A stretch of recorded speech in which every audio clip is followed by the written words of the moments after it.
ओम शांति। 15 जून 2026 के बाबा की मधुर महावाक्य। बाबा कहते, मीठी बच्ची, अमर बाबा आया है तुम्हें ज्ञान का तीसरा नेत्र देने। अभी तुम तीनों कालों और तीनों लोकों को जानते हो। अमर बाबा आया है तुम्हें ज्ञान का तीसरा नेत्र देने। तो बाबा कहती, अभी तुम तीनों कालों और तीनों लोकों को जानते हो।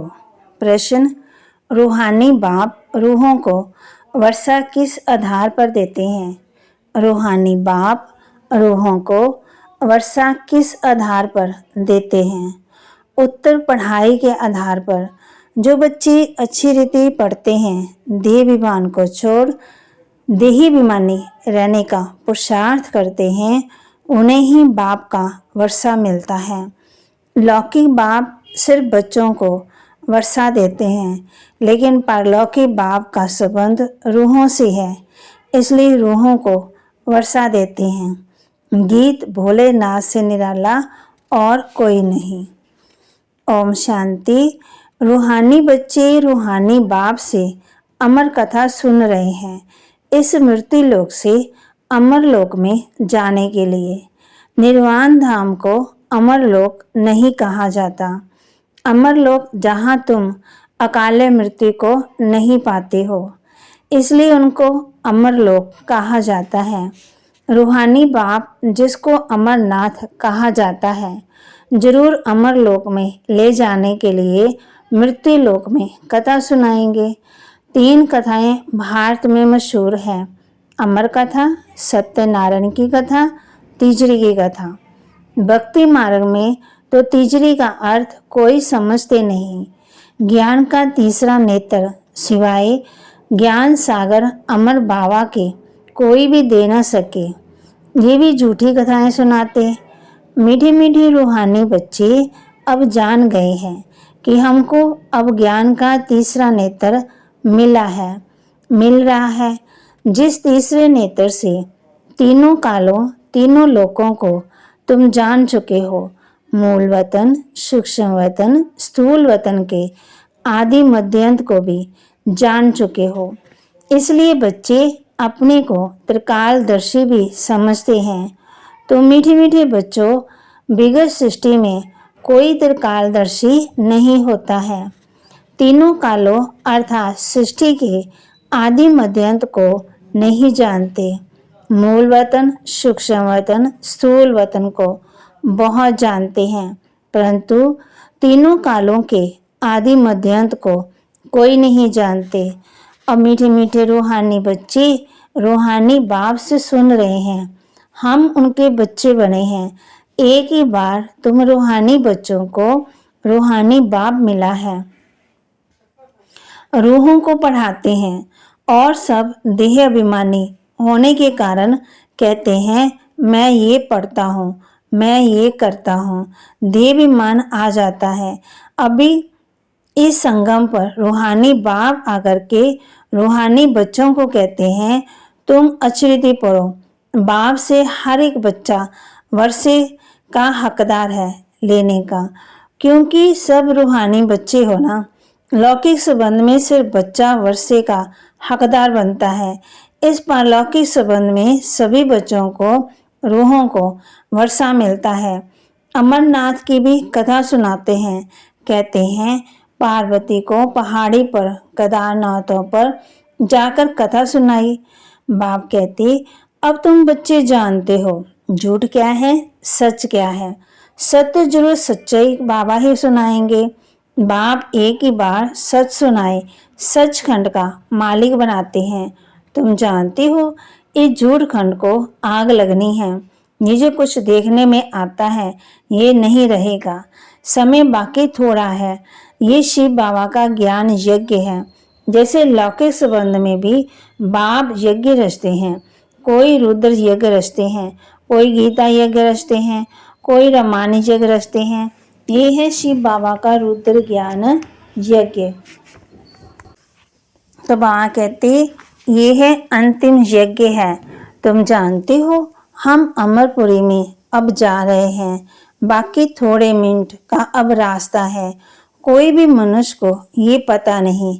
वह तो कह देते मृत्यु लोक से अमर लोक में जाने के लिए 40,000 वर्ष अभी पड़े हैं।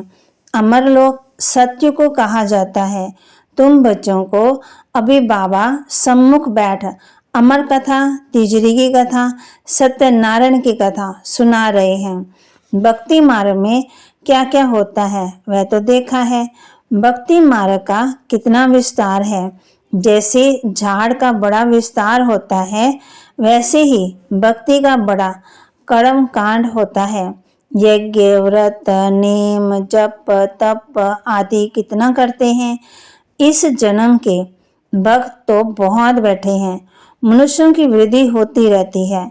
तुम भक्ति मार्ग में आए हो, तब से दूसरे धर्म स्थापन हुए। हर एक का अपने धर्म से कनेक्शन है। हर एक की रस्म रिवाज अलग अलग है। भारत अमरपुरी था, भारत अब मृत्यु लोक है। तुम आदि सनातन देवी देवता धर्म वाले थे, परंतु अब पतित होने के कारण तुम अपने को देवता कहला नहीं सकते। ये तुमको भूल गया है कि हम सो देवता थे। जैसे क्राइस्ट कहते हैं, क्राइस्ट ने हमारा धर्म स्थापन किया तो हमारे क्रिश्चियन चले आए हैं। ऐसे नहीं कि यूरोपियन धर्म के हैं। वैसे तुम हिंदुस्तान में रहने वाले अथवा भारत में रहने वाले देवी देवता धर्म के हो, परंतु अपने को देवता कहला नहीं सकते। समझते हो हम तो पापी, नीच, कंगाल, भिखारी कितना कुछ बोलते। भक्ति मार्ग में मनुष्य दुखी होते हैं तो बाप को ही पुकारते हैं। ये से तुम ब्राह्मण बच्चे ही जानते हो कि जिस बाप को पुकारते आए वह हमको बेहद का वर्षा देने के लिए अमर कथा सुना रहे हैं। हम अमरपुरी के मालिक बनने वाले। अमरपुरी को स्वर्ग कहा जाता है। तुम कहेंगे हम स्वर्गवासी बनने के लिए पुरुषार्थ कर रहे हैं। कलयुग में मनुष्य मरते हैं तो कहते हैं स्वर्गवासी हुआ। अब उसने कोई स्वर्ग में जाने के लिए पुरुषार्थ थोड़ी किया है। तुम तो पुरुषार्थ कर रहे हो अमरपुरी वैकुंठ में जाने के लिए। पुरुषार्थ कराने वाला कौन? अमर बाबा, जिसको अमरनाथ भी कहा जाता है। इस यज्ञ को पाठशाला भी कहा जाता है। दूसरे कोई पाठशाला को यज्ञ नहीं कहा जाता। यज्ञ अलग रचे जाते हैं, जिससे ब्राह्मण लोग बैठ मंत्र पढ़ते हैं। बाप कहते हैं ये तुम्हारा कॉलेज भी है, यज्ञ भी है, दोनों इकट्ठे हैं। तुम जानते हो इस ज्ञान यज्ञ से विनाश ज्वाला प्रज्वलित हुई। इसमें सारी दुनिया स्वाह हो जानी है, फिर नई दुनिया बननी है। इसका नाम ही है महाभारी महाभारत लड़ाई। इस जैसी लड़ाई और कोई होती नहीं। कहते हैं युद्ध में मसलों से लड़ाई हुई, तुम्हारे साथ लड़ाई तो है ही नहीं। इसको महाभारत लड़ाई क्यों कहते हैं? भारत में तो एक ही धर्म होता है, मौत तो बाहर है। यहाँ लड़ाई की बात नहीं है। बाप समझाते तुम्हारे लिए नई दुनिया चाहिए तो जरूर पुरानी दुनिया का विनाश होगा। तुम बच्चों की बुद्धि में विराट रूप का सारा ज्ञान है। ये भी समझते हो जो कल पहले आए थे वही आएंगे देवता बनने के लिए। बुद्धि का काम है हम कितने ब्राह्मण बने हैं, अब फिर देवता बनेंगे। प्रजापिता ब्रह्मा भी गाया हुआ है। परमपिता परमात्मा ब्रह्मा द्वारा मनुष्य सृष्टि रचते हैं, इसलिए ब्रह्मा को प्रजापिता कहते हैं। परंतु कैसे कब रचे जाते हैं ये कोई नहीं जानते। क्या शुरू में मनुष्य नहीं है जिसको रचते हैं? बुलाते भी हैं पतित पावन आओ। तो जब मनुष्य पतित होते हैं तब तो बाप आते हैं। दुनिया को बदलना है। तुमको बाप नई दुनिया का मालिक बनाते हैं। अभी सब तमो प्रधान पुरानी दुनिया में हो, फिर सतो प्रधान बनना है। बाप ने समझाया है हर एक मनुष्य मात्र को हर चीज को सतो रजो तमो में आना होता है। नई दुनिया नई से पुरानी जरूर होती, कपड़ा भी नया पहनते, फिर पुराना होता। तुमको ज्ञान मिला है। सच्ची सत्यनारायण की कथा अभी तुम सुन रहे हो। गीता है सर्वशास्त्र में श्रोमणी, बाकी हैं उनके बाल बच्चे। जैसे ब्रह्मा की वंशावली वैसे गीता का मुख्य। ऊंच से ऊंच माँ बाप, बाकी हैं बच्चे। अभी माँ बाप से वर्षा मिल सकता है, बाकी कितने भी शास्त्र पढ़े, कुछ भी करें, वर्षा मिल न सके। करके जो शास्त्र पढ़ते हैं उनकी बहुत कमाई होती है। वह तो हो गया अल्पकाल के लिए। यहाँ तुम बच्चे मनुष्य सुनते हो तो कितनी कमाई करते हो। 21 जन्मों के लिए विचार करो, हर एक सुनाएंगे, सब उनको पैसा देंगे। यहाँ बाप तुम बच्चों को सुनाते हैं। तुम 21 जन्मों के लिए कितने शाहूकार बनते हो।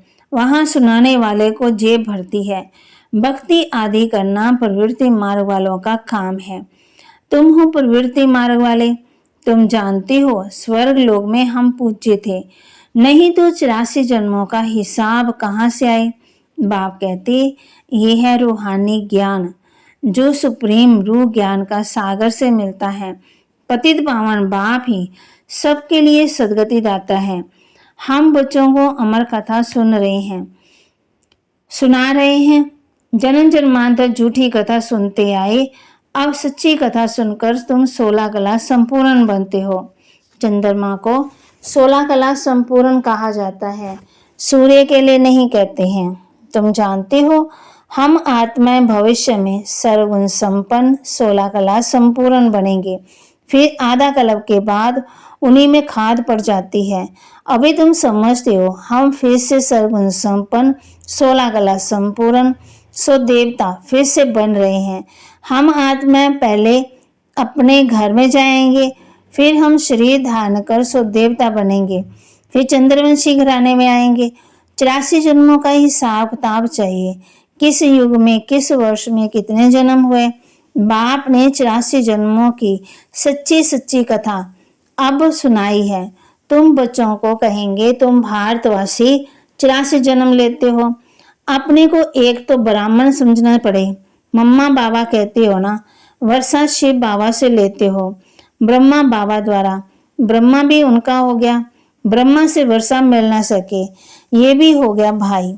ये शरीरधारी है ना, तुम सब बच्चे वर्षा उनसे लेते हो, इन ब्रह्मा से नहीं।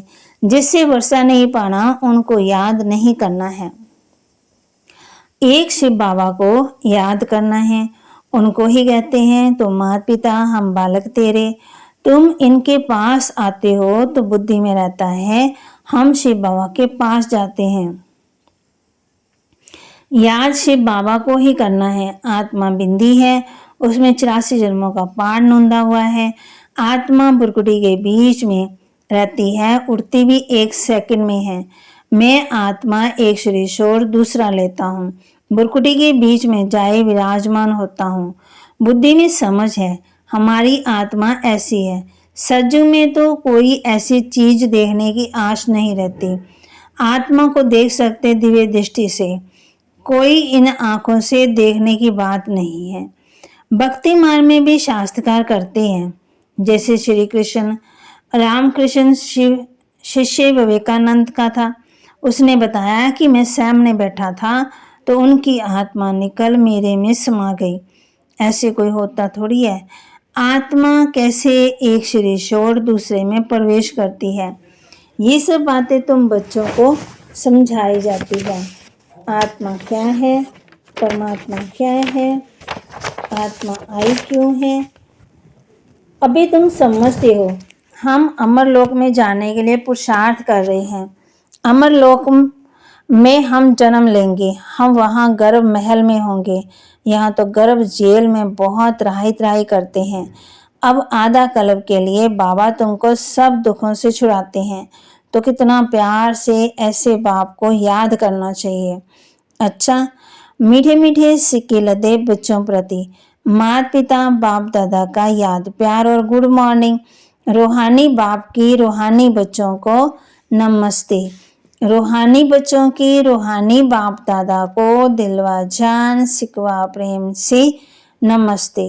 धारणा के लिए मुख्य सार, स्वयं को रूह समझ रूहानी बाप से पढ़कर पूरा वर्षा लेना है। सचखंड का मालिक बनने के लिए सच्ची कथा सुननी और सुनानी है। जिस बाप से बेहद का वर्षा मिलता है उसे ही याद करना है, किसी देहधारी को नहीं। इस पुरानी दुनिया को आग लगनी है, इसलिए इसे देखते हुए भी नहीं देखना है। वरदान, साइलेंस की शक्ति द्वारा अपने रजिस्टर को साफ करने वाले लोकप्रिय प्रभु प्रिय भव। साइलेंस की शक्ति द्वारा अपने रजिस्टर को साफ करने वाले लोकप्रिय प्रभु प्रिय भव। जैसे साइंस ने ऐसी इन्वेंशन की है जो लिखा हुआ सब मिट जाए, मालूम ना पड़े, ऐसी आप साइलेंस की शक्ति से तवागति ऐसे साइलेंस की शक्ति से अपने रजिस्टर को रोज साफ करो तो प्रभु प्रिय व दैवी लोग प्रिय बन जाएंगे।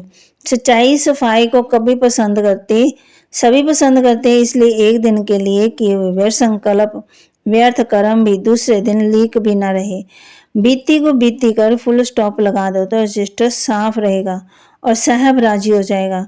स्लोगन, व्यर्थ संकल्प करना व दूसरों के व्यर्थ संकल्प चलाने के निमित्त बनना ये भी अपवित्रता है। व्यर्थ संकल्प करना व दूसरों के व्यर्थ संकल्प चलाने के निमित्त बनना ये भी अपवित्रता है। अव्यक्त इशारे, सदा हर्षित रहने के लिए अपनी नेचर को सरल और बनाओ, सहनशील बनाओ। मन वाणी कर्म में सरलता और सहनशीलता ये दोनों आवश्यक है। अगर सरलता है, सहनशीलता नहीं तो भी श्रेष्ठ नहीं। सरलता के साथ सहनशीलता तो शक्ति स्वरूप कहा जाता। शक्तियों के चित्रों में सरलता और सहनशीलता दोनों ही गुण दिखाते हैं। अभी के रिजल्ट में कहाँ सहनशीलता अधिक है, कहाँ सरलता अधिक है। अभी इन दोनों को समान बनाओ। बाबा कहते बैलेंस रख के चलो। तो बाबा के महावाक्य को लाइक करें, शेयर करें, सब्सक्राइब करें और अपने जीवन में जरूर धारण भी करें। ओम शांति।